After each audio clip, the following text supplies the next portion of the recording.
Live from New Delhi, you're watching DD India Live, India's voice to the world. I'm Abhishek Mahajan. Coming up in the next 30 minutes. INS Ikshak with advanced hydrographic survey capabilities commissioned into Indian Navy at Kochi. US orders 10% flight cut at major US airports due to shutdown, now in its 36th day. World leaders gather in Belém for Climate Action Summit ahead of COP30. And Akshay Patel, Washington Sundar spin web as India outclassed Australia to take 2-1 lead in 5-match T20 I series.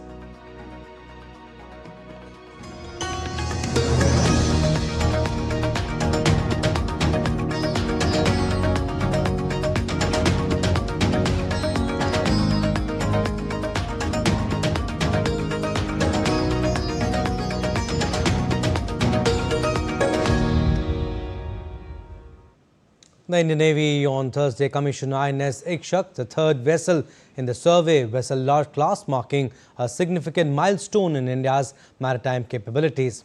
The commissioning ceremony was held at Naval Base Kochi and presided over by Chief of Naval Staff Admiral Dinesh K. Tripathi. The name Ikshak, meaning guide in Sanskrit, defines the ship's role as a sentinel of precision and purpose.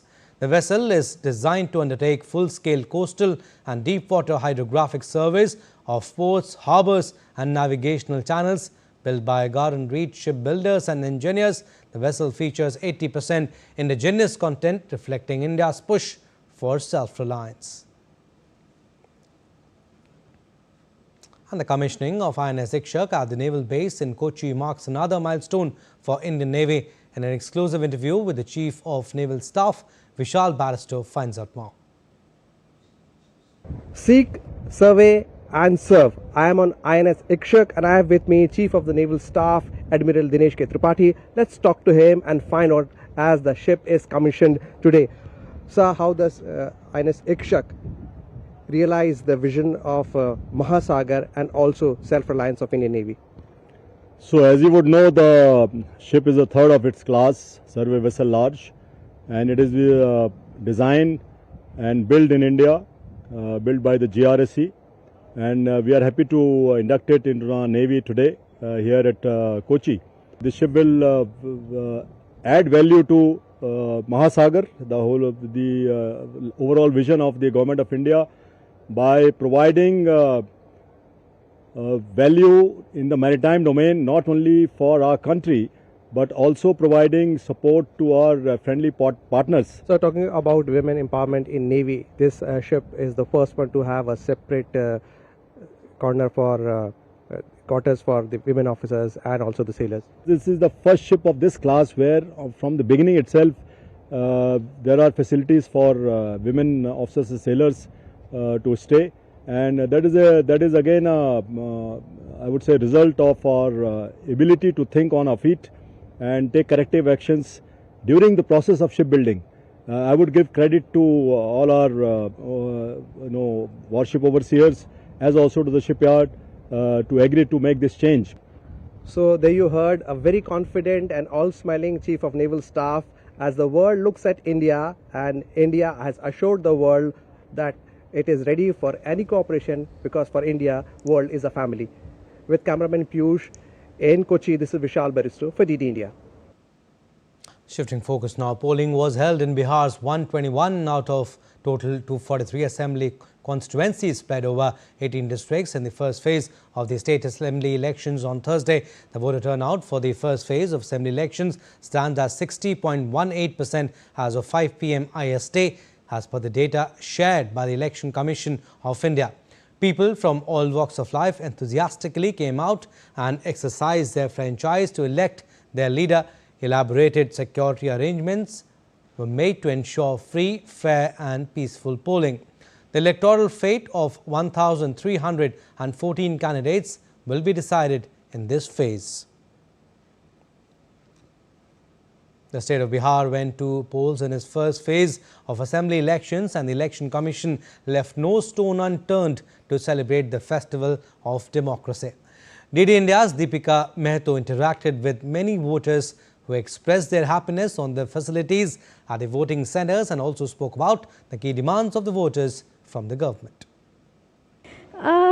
देखिए, बेरोजगारी तो है मुद्दे, लेकिन काफ़ी हद तक solve किया गया है उसको। जिस तरह से जो मेड इन इंडिया था वो प्लान काफ़ी सक्सेसफुल रहा, और अगर जो लोग भी बोलते हैं कि करने को कुछ नहीं है, वो सिर्फ बहानेबाजी है। अगर आप थोड़ा सा ध्यान दें, सरकारी योजनाओं के लिए आप थोड़ा सा सहयोग दें, खुद को उसके पीछे लगा लें, तो आपको ज़रूर लाभ मिलेगा।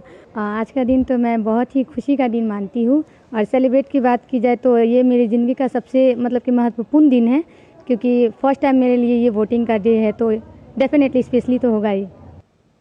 And the first-time voters also made the most of this opportunity and came out in great numbers to celebrate the greatest festival of democracy. DD India's Deepika asked the first-time voters about the issues on their minds and what they expect from the upcoming government. Bihar is celebrating the festival of democracy, and today the people are going to vote in the first phase of elections of the assembly elections here. We have with us the first time voter. You are the first time voter, you voted, and how has been your experience so far, and what are the main pointers that you are looking forward to, your expectations from the government? Hey everyone, my name is Shumaila Hassan and I am the first time voter here. Basically, my main motive is to vote for who will support for our development, for the economy and for the women's, or especially for women's safety. So we vote for them only, and the rest we will talk about. The atmosphere they are creating at the voting place are pretty much good, and everything was to encourage the people to come and vote. We do still have the second phase of voting. Would you like to give a message to all the first time voters and especially women?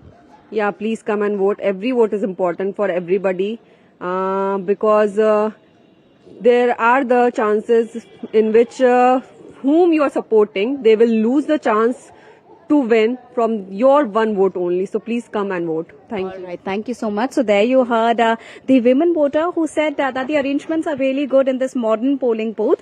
And yes, there are many issues that the people have here, right from job, employment creation to development. And at the same time, they also praised the preparations the Election Commission of India has done for this festival of democracy. With camera person Manmohan, this is Deepika reporting for DD India from Patna.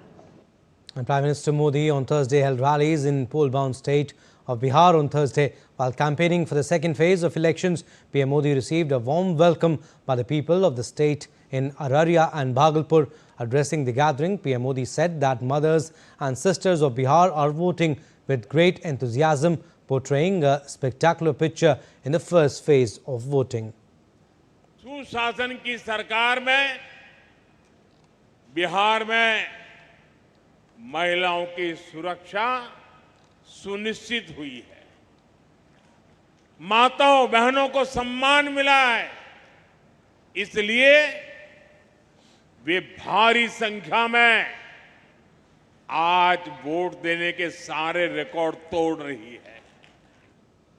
Earlier, PM Modi also addressed a rally in Araria. PM highlighted the internal political feud between RJD and Congress among opposition alliance. Congress ने तो अब उप मुख्यमंत्री पद के उम्मीदवार को ही RJD के खिलाफ मोर्चे पर उतार दिया है। वो मीडिया को इंटरव्यू दे रहे हैं और इंटरव्यू में क्या कह रहे हैं? वो इंटरव्यू में आरजेडी के जंगल राज की ही कलई खोल रहे हैं।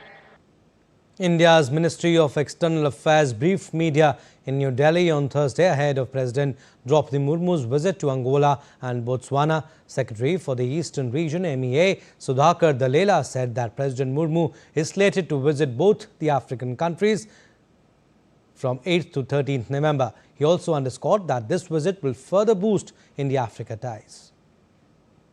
The President will be paying a state visit to Angola and Botswana from November 8th to 13th. This will be the first ever state visit by an Indian head of state to Angola and Botswana. As all of you are familiar, India's engagement with Africa has been growing across all key pillars, from political, to trade and economic, to development partnership, and people-to-people connections. And updates on typhoon Kolmegi now. The typhoon made a landfall in central Vietnam on Thursday evening. Thousands of people have been evacuated in the coastal areas. The country is still reeling from more than a week of flooding and record rains that killed at least 47 people. In Philippines, Typhoon Kolmegi has killed at least 140 people and left another 127 missing after unleashing devastating flooding across the central region. Philippines President Ferdinand Marcos Jr. on Thursday declared a state of national calamity following the devastation left by the deadly typhoon and in anticipation of the entry of another severe weather disturbance. And the record-long U.S. government shutdown has hit a new critical point. Out of 36 days, air travel is taking a direct safety hit. The Transportation Secretary has ordered major flight reductions across the country, citing dangerous air traffic control shortages as thousands of aviation workers go unpaid. America's skies will soon see fewer flights. Transportation Secretary Sean Duffy has announced a 10% cut in flights at 40 major U.S. airports, citing growing safety concerns caused by air traffic controller shortages during the shutdown. The move could affect over 250,000 seats and 1,800 flights daily. Secretary Duffy warned the cuts are essential to maintain safety, even as he urged lawmakers to immediately reopen the government and prevent what he called mass chaos.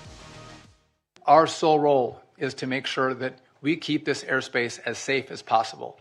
The administrator is going to talk about all of the tools we're going to deploy. One of them, though, is going to be that there is going to be a 10% reduction in capacity at 40 of our locations.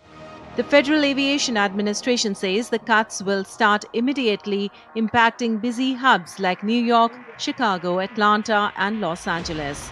This comes as thousands of controllers and TSA agents continue working without pay, leading to mandatory overtime and stretched safety margins. But we do recognize that the controllers have been working fastidiously for the last 5 weeks with this huge burden over their head of lack of compensation. And we are starting to see some evidence that that fatigue is building in the system in ways that we feel we need to work towards relieving some of that pressure. Airlines say millions of travelers have already been affected by delays since the shutdown began. Industry groups are scrambling as bookings start to slide, warning that the risks and travel disruption could rapidly deepen if Washington fails to break the deadlock.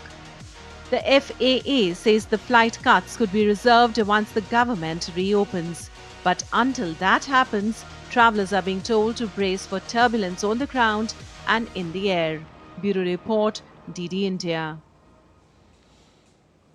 And US President Trump's global tariffs appear to be on shaky ground after Supreme Court justices on Wednesday casted doubt on legality of President Trump's global tariffs under emergency law. Conservative and liberal justices alike sharply questioned the lawyer representing Trump's administration about Trump's use of emergency powers to impose tariffs on imports from nearly every US trading partner.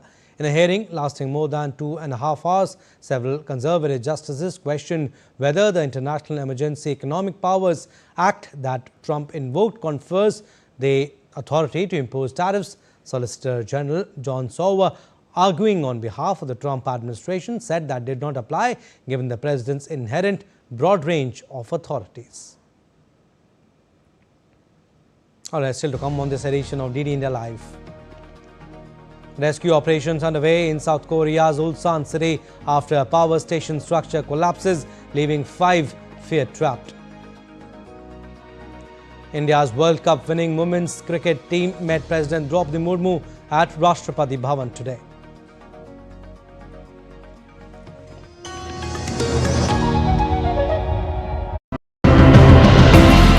Desh ki mitti captures the deep connection that Indians everywhere feel with the country's soil.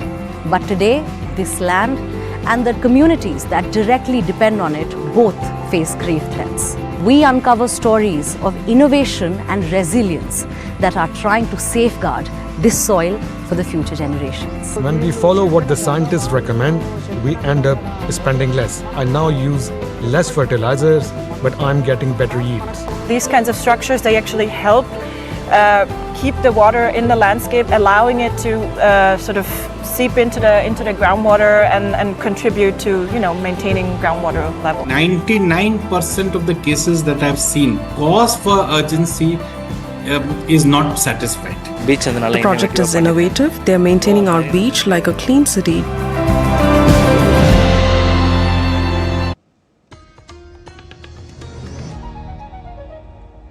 Welcome back. You're watching DD India Live. I'm Abhishek Mahajan. Some more stories.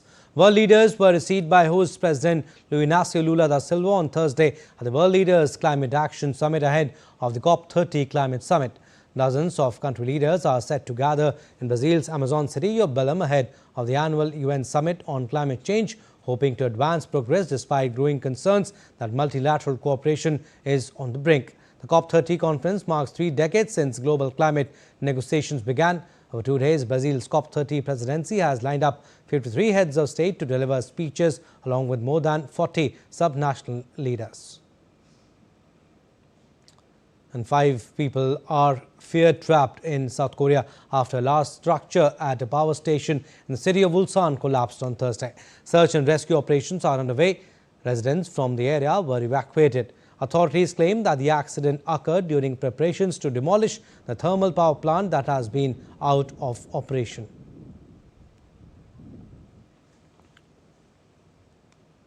And India continues to push the frontiers of medical technology. SS Innovations International has unveiled the world's first telesurgeon console, SSI Mantrasana, a breakthrough in robotic surgery made entirely in India. Marking a major milestone in affordable and accessible healthcare innovation, Mantrasana showcases India's growing leadership in medical robotics. DD India's Tapas Bhattacharya reports. Robotic surgery is becoming popular, and we saw you guys have been scaling new heights with the first telesurgery over the years. Now SSI Mantra 3, this is a new initiative. How do you guys plan to take this forward, especially when it comes to tier 2, tier 3 cities where we do require more such innovation for our growing population there? Mantra 3 has really generated a tremendous interest in the country. In just over a period of over somewhat 2 years, we now have more than 130 systems within the country. Since the launch of telesurgery, we have now done 80 telesurgeries, and there's a huge acceptance actually by surgeons, by patients. Latest one, this Mantrasan that we have introduced to take it further and at a global level without having to travel to either another office or another center or tie up an operating room, to be able to control the robotic system.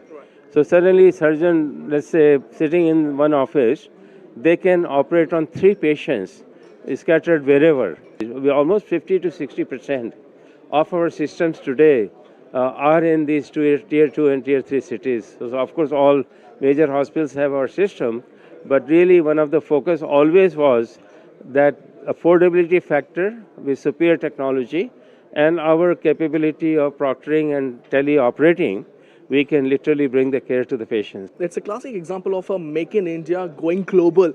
A lot of countries are now looking up to India, coming up with this kind of innovation. How do you feel? What is the kind of a buzz outside India regarding your system? This affordability and the advanced features and cardiac specialty, literally it is going global. We have got so much interest actually from all over the world. Because I think monopolies are never good, and so we have broken that. And if anything, the dominant company is concerned about us. So I also wanted to ask you, because there are a lot of critical elements in your system. Have you guys got the patent for them in India and outside the country, or are you guys in the process of that? So we already have actually pretty significant what we call intellectual property portfolio, and so yes, we are protecting our technology. These companies don't have to compete with SSI. Now they are competing with India. Yes. So we saw Sudhir Srivastava stating that make in India, make for the world, and It's a first step in becoming a Viksit Bharat by 2047. With campus and Yogesh, this is Apush Bhattacharya for GD India from Delhi. All right, sports updates now. We'll start with cricket. India spinners took 6 wickets in a stunning fight back to rout Australia by 48 runs in the 4th T20I in Gold Coast on Thursday. India took a 2-1 lead in the 5-match series after skittling Australia for 119. Washington Sundar took 3 wickets for just 3, while fellow all-rounder Akshay Patel had 2 wickets for 20 as Australia lost their last 9 wickets for 52 runs. Earlier, India posted 167 runs for the loss of 8 wickets. Vice-captain Shubman Gill top scored with 46. Australia's spinner Adam Zampa and paceman Nathan Ellis took 3 wickets apiece for the hosts to restrict India. The 5th and final match will take place on Saturday. And India's World Cup winning women's cricket team met President Draupadi Murmu at Rashtrapati Bhavan in Delhi on Thursday. President Murmu congratulated the players for their historic triumph and hailed them as role models for the nation's youth.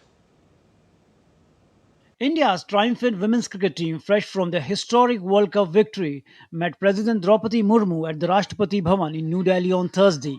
President Murmu congratulated the players on their outstanding achievement and lauded them for emerging as inspiring role models for the nation's youth. On this occasion, team captain Harmanpreet Kaur presented President Murmu with the team jersey and coveted World Cup trophy, symbolizing the pride and unity of the Indian women's cricket. आप सब superstar है, एक star है।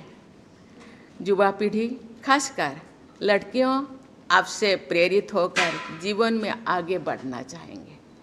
You have become role models. This means more responsibilities for you. आज आप सब personally और as a team शिखर पर है।